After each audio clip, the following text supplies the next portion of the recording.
त्यो पल्लो गाउँको बिर्खेहरूले आज क्रिकेट खेल्ने भनेको थियो नि आज छुट्टीको दिनमा। लिएर आउनु, लिएर आउनु, ल्याउनु। सकेसम्म लेफ्ट आर्म स्पिनर लिएर आउनु है। सकेसम्म लेफ्ट आर्म स्पिनर लिएर आउनु। किन भन्दाखेरि गोप्य सूत्रबाट थाहा भएको कि हाम्रो टिमले चाहिँ लेफ्ट आर्म स्पिनरसँग चाहिँ एकदम स्ट्रगल गर्नुहुन्छ नि। सकेसम्म लेफ्ट आर्म स्पिनर लिएर आउनु है। यही थियो आजको हाम्रो गेम। हाम्रो गेम यही थियो आजको र हाम्रो गेम यही नै भइरहेको छ। आजको गेम थियो फ्रेन्डली म्याच, एउटा गाउँ र अर्को गाउँ बीचको।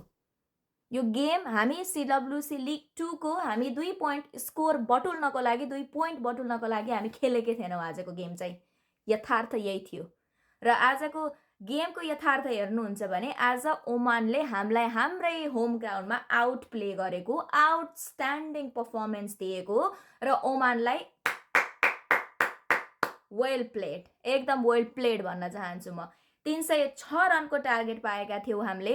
मैले हिजोको भिडियोमा पनि भनेकी थिएँ कि ओमानको खेलाडीहरू, ब्याट्सम्यानहरू चाहिँ रेड हट फर्ममा हुनुहुन्छ। योभन्दा अगाडिको गेम युएई र ओमानको भएको थियो। त्यसमा पनि ओपनिङ पार्टनरसिप आशिष र जितेन्द्र, हाम्रो जतिन्द्र सिंह ओमानका कप्तानको चाहिँ एकदमै राम्रो पार्टनरसिप रहेको थियो। 85 रनको पार्टनरसिप बनाउन सफल हुनुभएको थियो। रमानन्दी पनि त्यस्तै राम्रो, मिर्जा पनि त्यस्तै राम्रो र हाम्रो भन्दा पनि ओमानको हाम्रो भन्न आइरहेको छ। ओमानको विनायक शुक्ला पनि एकदमै राम्रो फर्ममा हुनुहुन्थ्यो। तपाईँहरूले स्कोर हेर्नुहुन्छ भने योभन्दा अगाडिको गेमको, होइन? तर हामी के खेल्यौँ त आज? न हामीसँग इन्टेन्ट थियो, न हामीसँग गेम अवेरनेस भए जस्तो देखिन्थ्यो, न हामीसँग हङ्गर थियो, त्यो जित थियो। हामी त के भन्छ अरे एउटा मैले भने नि भर्खर पनि फ्रेन्डली म्याच खेलिरहेको। हाम्रो फिल्डिङ त्यस्तै एकदमै फितलो रहेको थियो। फिल्डिङ हेर्नुहुन्छ भने 6-7 वटा चौका खेलाडीले यत्तिकै जाओस् भनेर छोडिदिनु भएको छ, यत्तिकै जाओस् भनेर छोडिदिनु भएको छ। म यसरी के भन्छ अरे जति बेला पनि म खेलाडीलाई ढाकछोप गर्दै बचाउँदै हिँड्छु र हिँड्छु पनि। तर कहिलेकाहीँ चाहिँ यो गेमहरूले चाहिँ आँखा खुलाउँदो रहेछ कि फ्यानहरूको पनि। कहिलेकाहीँ चाहिँ हामीलाई बाध्य बनाउँदो रहेछ कि बोल्नुपर्छ, आवाज उठाउनुपर्छ कहिलेकाहीँ चाहिँ भनेर चाहिँ। अनि 8 वर्ष भइसक्यो हामी ओडिआई खेल्न थालेको। अझै पनि कति सिक्ने त? कहिलेसम्म सिक्ने त? कहिले सिकेर सकिन्छ त? सिक्दैछौ भन्दै गर्दासम्म लगातार आउने, लगातार लेफ्ट आर्म स्पिनरसँग स्ट्रगल गर्ने, लगातार विकेट उनीहरूलाई नै दिएर जाने। अब त हामी यस्तो भइसक्यो कि आबेल मुझे मार, अर्को अपोनेन्ट टिमलाई चाहिँ हामीले लेफ्ट आर्म स्पिनर ल्याउनुहोस्, हामीले गेम तपाईँको हातमा दिन्छौँ भनेर पुरै हामीले क्लियर इमेज देखाइसक्यौँ कि नेपाली क्रिकेटको। त्यस पछाडि हाम्रो टप अर्डर, हामीलाई जब थाहा थियो ओमानले 306 रनको टार्गेट दिइसकेको छ, पानी पर्नेछ, हाम्रै देश हो, हाम्रै घर हो, हाम्रै ग्राउन्ड हो र डिएलएस मेथड अनुसार तपाईँले एउटा विकेट गुमाइसके पछाडि कुशल भुर्तेल मामा आउट भइसक्नु भएको थियो। हाम्रो ओपनिङ पार्टनरसिप हुन्छ 1 रन। तपाईँले स्ट्याट हेर्नुहुन्छ भने पनि अहिलेसम्म हाम्रो ओडिआईमा ओपनिङ पार्टनरसिप भनेको 10 रनको एभरेज होला, सायद 10 रनको के 10 रनको मात्र एभरेज रहेको छ। एउटा विकेट गुमाइसके पछाडि हामीलाई 94 रन चाहिन्छ 20 ओभरमा। तर हामी खेल्छौँ टेस्ट क्रिकेट होइन, त्योभन्दा पनि बेग्लै खालको अर्कै दुनियाँमा छौँ क्या हामी। नेपाली क्रिकेट अर्कै दुनियाँमा छ, एकदमै फरक दुनियाँमा छ। नेपाली क्रिकेटलाई एउटा छुट्टै क्रिकेटको विधा बनाइदिनुपर्छ र त्यहाँ खेल्न पठाउनुपर्छ जस्तो लाग्छ मलाई चाहिँ। आजकल म रियली डिसपोइन्टेड। यो वर्ल्ड कप खेलेर आइसके पछाडि हाम्रो फिल्डिङ देख्छु त्यस्तै टाउकोसम्म नै लाउँछ।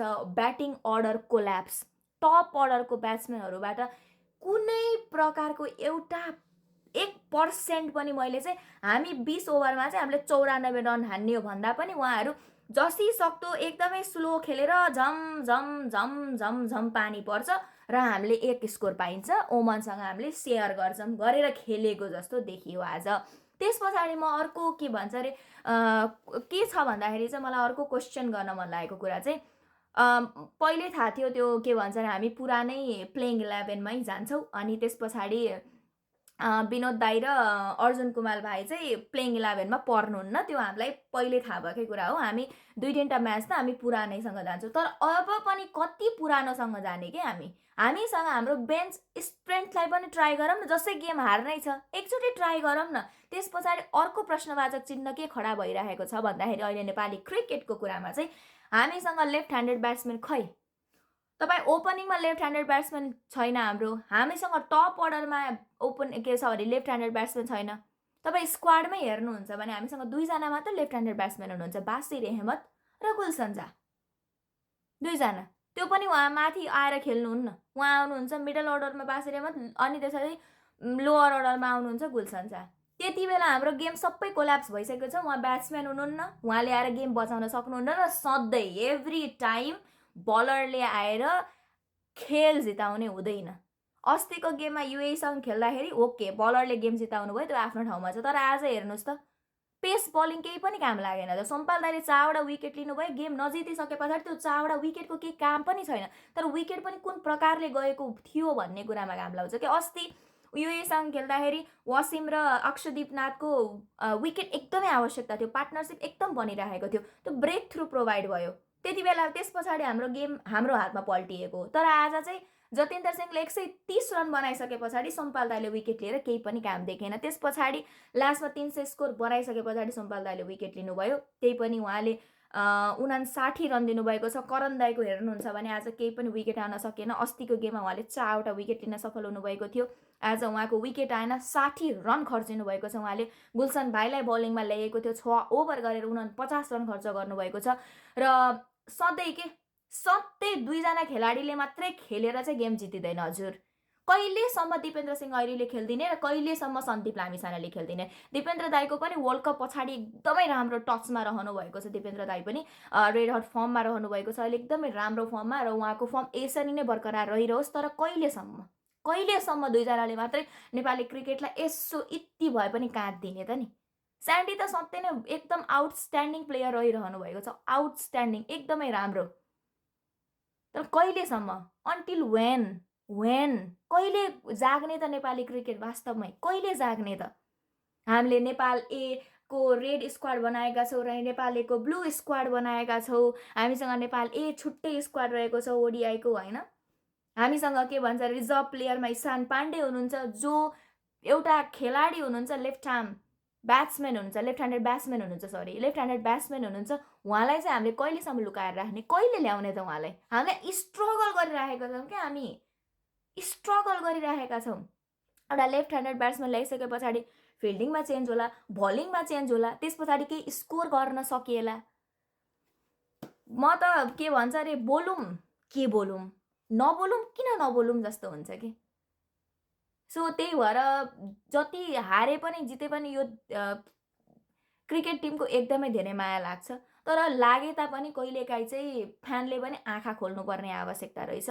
र this is very disheartening to watch.